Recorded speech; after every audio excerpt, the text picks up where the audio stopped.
Hey, so one very important part of speaking English is thinking in English.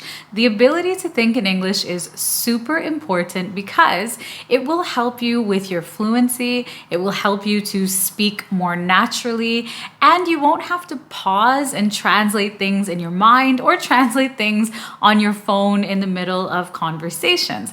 And ultimately, this will make you feel more comfortable when you're speaking and, of course, be more confident when you're speaking. So thinking in English is super, super important, but I know that it is a challenge. It can feel very challenging and very unnatural, but luckily there are some things you can do to help you start thinking in English and kind of stop translating from your own language in your mind, all right? So today we are going to talk about 5 very simple and practical things that you can do to help yourself start thinking in English. So let's get started.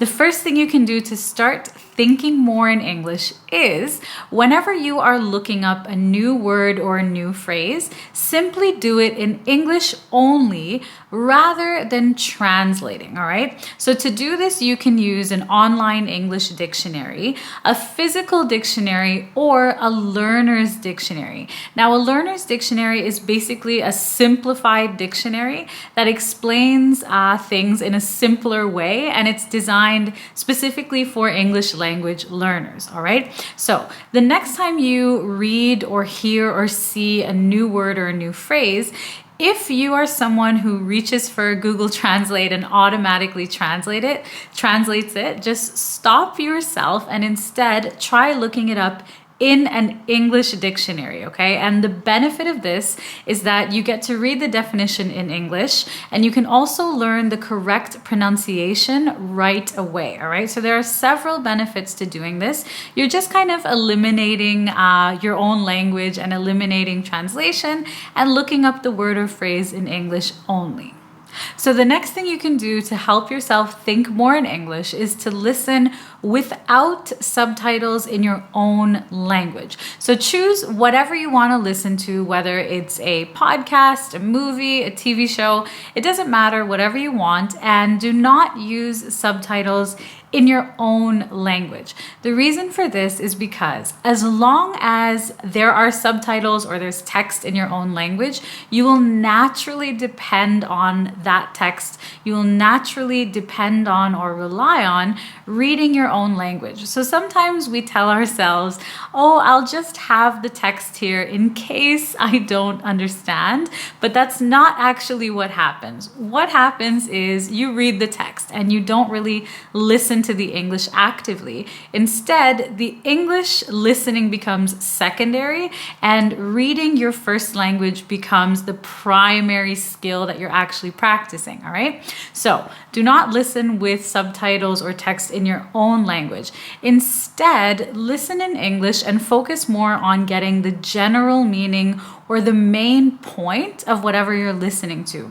Because the difficulty comes when you get stuck on one word or one phrase and then you feel panicked and you feel lost, okay? So when you're listening in English, listen instead with no subtitles if you can, but if you need subtitles, it's totally fine, but use subtitles in English, all right? So that way you are practicing both listening and reading and word recognition as well in English. So it's kind of a win-win if you use subtitles in English, all right? So again, focus on the general meaning or the main point of whatever you are listening to. Don't worry too much about the details, okay? If you are just listening for fun and just trying to work on your listening skills, don't worry about getting every single detail. Just focus on the main point. So I'm going to give you some personal examples of times when I have practiced listening to other languages without subtitles, and I was pretty successful. So at the moment, I'm actually learning some Italian because my partner is Italian, and I practice mostly by listening to him speak to other Italian speakers. And I don't have the option to translate at all because they speak so fast that if I stop to translate, I'm going to miss half of the conversation. So instead, I try to focus more on the context and the main topic of what they're talking about and just kind of follow along the conversation. Of course, there are details that I miss, and of course, sometimes I feel lost, but what this is doing is eliminating English or eliminating the option for me to translate at all, and instead I'm just listening to the language being used naturally. And 9 times out of 10, this is a good expression, 9 times out of 10 means most of the time. Most of the time I'm able to understand generally what the conversation is about. And usually I ask him afterwards if I understood correctly. And I'm pretty impressed with how much I was actually able to understand without any translation, even though my Italian is very basic, all right? So for you watching this lesson, I'm sure that your English is not basic, so you do not need to depend on subtitles or text or translation in your own language if you focus more on the context and the topics of whatever you are listening to, all right? I'll give you one more example. During my time teaching in China, if you don't know, I used to teach English in China. It was my first job overseas. I went to the cinema and I thought that the movie that I was watching would have subtitles in English because I did not speak Mandarin at all. I was new in China. I had just arrived and I went to the cinema and I tried to watch a movie and I bought my ticket, I bought my popcorn. When I went and sat down, the movie started and there were no subtitles in English, but I was there, so I said, okay, I'm here. I'm gonna watch this movie and try to understand it. So I watched a 2-hour movie in Mandarin and I just used the images and what I understood of the story to help me understand what was going on, all right? So I actually didn't understand what I was listening to at all, but I used what I had, which was the pictures and the images, to help me think logically and practically about what I was watching, all right? So you can definitely do this. It is a skill that we naturally have, but sometimes we just don't exercise this skill or use this skill, all right? So always use what you have to help you understand what you're listening to. So that's the context, images, words that you recognize. These things will really help you to follow, and you don't have to depend on text or translation.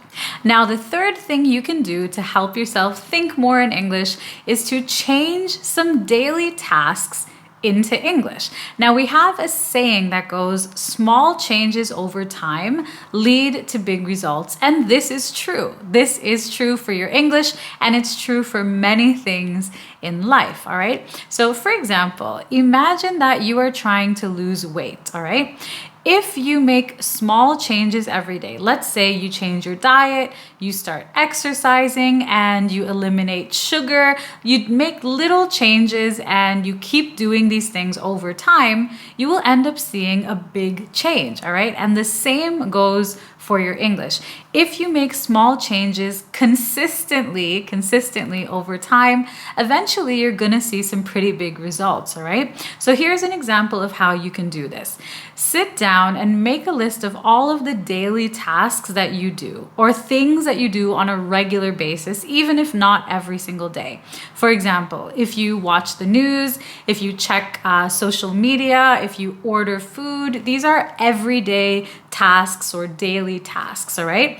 And all you have to do is pick one of them that you can change into English. So for example, if you order food online, here in Dubai, ordering food is very, very common and it's really easy to order online. But you can also call and order on the phone, all right? So you have two options, ordering online and the settings on your phone can be in your language, or calling and talking to someone and placing your order on the phone in English, all right? So this is one small change that you could make. If you order food often, do it on the phone in English, okay?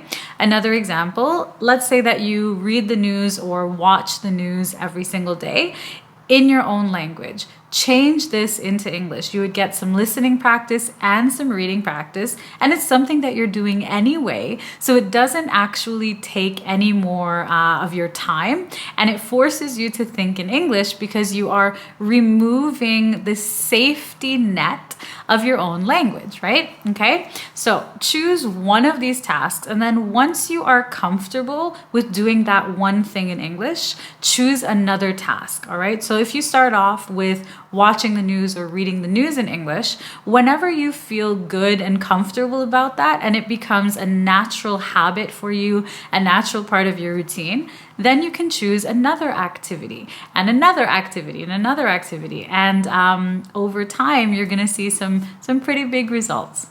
The next thing you can do is to speak to others in English whenever you have the chance, and to talk to yourself in English. Now, you don't have to walk around talking to yourself 24/7, of course. There are some kind of practical ways that you can do this. You can speak to yourself when you are alone, first of all. You don't have to talk to yourself when there are other people around. So one way that you can do this is to narrate what you are doing as you are actually doing it. So for example, let's say that you are baking a cake. You can literally describe what you are doing as you are doing those actions. So for example, you can say, I am sifting flour into a large bowl, and then I am adding a pinch of salt and a little bit of baking soda, and then I am cracking 2 eggs into the bowl, and so on and so on.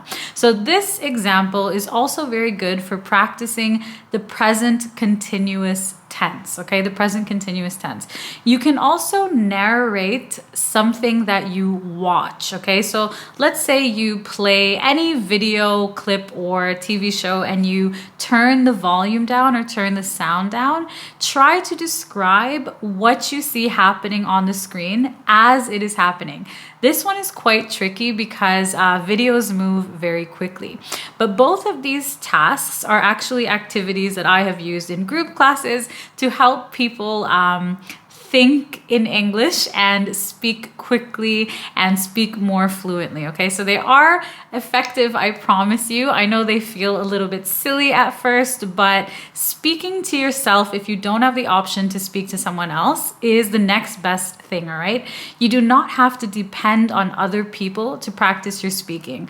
I want to say that again. You do not have to depend on other people to practice speaking in English, okay? If you don't have friends or family or colleagues around who speak English, then do it yourself, okay? I get lots of messages on a daily basis of people telling me that they don't have anyone to practice with. And I am telling you that the fact that you don't have anyone to practice with should not stand in your way. Your English does not depend on anyone else, all right? So this is the first thing you can do. Another thing you can do is if you have children who are learning English, you can speak to them in English. It will help them, and don't worry, they will not lose your language or their first language, okay? It's just a way for you to practice without any judgment and feel a little more comfortable, and it's a nice way to connect with your kids as well. You can read them stories, or you can talk to them or ask them about their day or what they learned in school.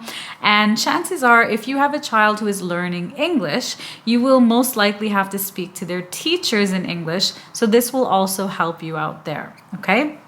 And one more thing that you can do is to practice things that you actually have coming up in the real world. So for example, if you have a presentation coming up at work, whether it's big or small, you can practice your presentation out loud in front of a mirror. You can record yourself as well. If you have a job interview coming up, or a telephone interview coming up, or a telephone conversation coming up, or a social meeting or social situation, you can literally practice out loud saying the things that you are potentially going to say in the meeting or on the phone call or whatever the case may be. So anything that you have coming up in English, even if it's just a chat or a conversation or a phone call with someone, you can always practice this ahead of time. So I actually talk to myself out loud before I start filming. I'm here alone and there's no one sitting in front of me. And at the time that I'm speaking, I'm talking to to myself, right? So it feels a little bit awkward and unnatural and even silly at first, but I promise you that once you overcome this kind of fear of feeling stupid in your mind, it's really, really beneficial to practice speaking out loud, even if you are alone. And the fifth thing that you can do to think in English is to keep a journal. Now, keeping a journal is extremely helpful when it comes to thinking in English, as long as you don't translate, because it's a safe place for you to freely write whatever you think and whatever you feel. A journal is a way for you to express your thoughts and your feelings without any judgment, without a fear of making mistakes, because it's not for anyone else. It's just for you. You're the only person reading this journal, all right? And you can write your feelings and thoughts about literally any topic and every topic. And this is very important because expressing your thoughts and expressing your feelings, this is one area that English learners really struggle with, because expressing your emotions is difficult. It's challenging, even in your own language. And a lot of English learners, especially adult English learners, have not had a chance to express their feelings, express their thoughts, express their emotions in English. And when this comes up in a conversation, they usually get stuck and they have to translate. And you might have noticed this or experienced this or felt this. If you've ever had an argument or a difficult discussion in English or an emotional conversation in English, it can be very difficult for you to start thinking about that and expressing that emotion in English, because it's because you've had no practice doing it.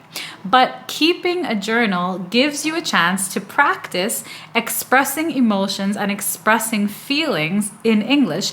And this is actually a very big part of the culture of speaking English, is expressing your emotions and expressing your feelings. So by keeping a journal, it gives you a chance to practice your writing, of course, to practice thinking in English without translation, to not be afraid of making mistakes, and to prepare in advance for conversations when you have to talk about how you feel or what you think or share your emotions. So there are so many benefits to keeping a journal, and it's kind of therapeutic as well, all right? So you can keep a journal in any way that you want. You can write by hand in a notebook. I personally really like writing things on paper in a book. I much prefer it to typing. Or, of course, you can type if you like. You can also use dictation. And there's a great free dictation tool where basically you speak and it just writes down or types whatever you're saying. It's dictation.io.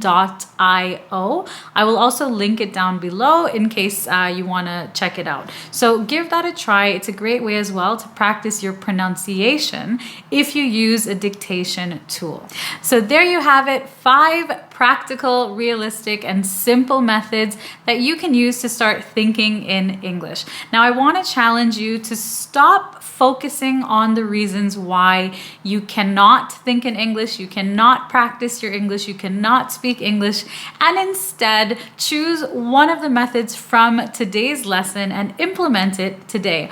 All of these things are free, and all of these approaches are things that you can do on your own immediately right after you finish watching this lesson, all right? So tell me which one of these you are going to try or which ones you have already tried. Let me know down below in the comments. As well, I have created a free ebook for you, English Conversations Made Simple, to help you level up your English conversation skills. You can get your free copy by clicking the link just below this video. If you have any questions on the topic, please do let me know. Leave them below. And as always, thank you so much for watching and for learning with me, and I will see you very soon in the next lesson.